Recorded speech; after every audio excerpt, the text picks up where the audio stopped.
Let's move on to Module 3, Corporate Governance Framework. What do you know about Corporate Governance Framework? To serve the interest of shareholders and other stakeholders, RBC's corporate governance system is subject to ongoing review, assessment, and improvement. The Board of Directors proactively adopts government policies and practices designed to align the interest of the board and management with those of shareholders and other stakeholders, and to promote the highest standard of ethical behavior and risk management at every level of the organization. An example of a corporate governance framework can be seen in the basic proprietary limited company. In this situation, the enterprise has a board of directors who have responsibility to their stakeholders, their customers, and the government, both state and federal.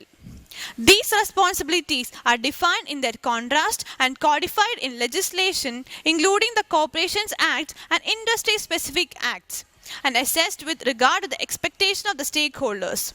These expectations are then delineated in the governing documents of the enterprise, such as constitution, trust deed, or shareholders' agreements.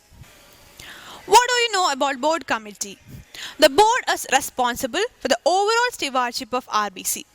Directors are elected by shareholders to supervise management of the business and affairs of the organization with the goal of enhancing long-term shareholder value.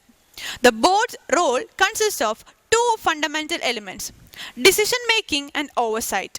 The decision-making function is exercised through formulation with management of fundamental policies and strategic goals and the approval of certain significant actions.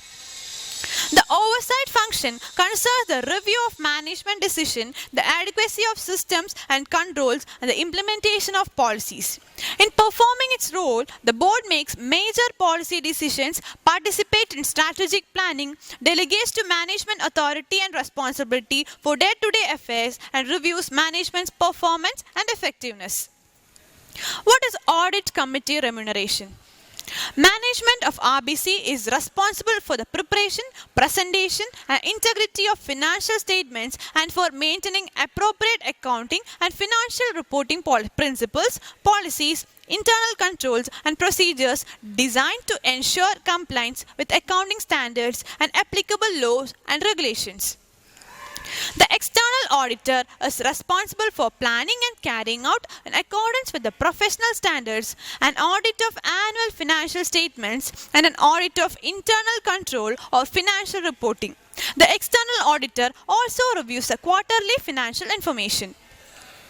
The audit committee's purpose is to review the adequacy and effectiveness of these activities and to assess the boards in its oversight of the integrity of banks' financial statements, the external auditor's qualification, independence and performance, the effectiveness and independence of banks' internal audit services, finance and compliance functions, the adequacy and effectiveness of controls, and the bank's compliance with legal and regulatory requirements.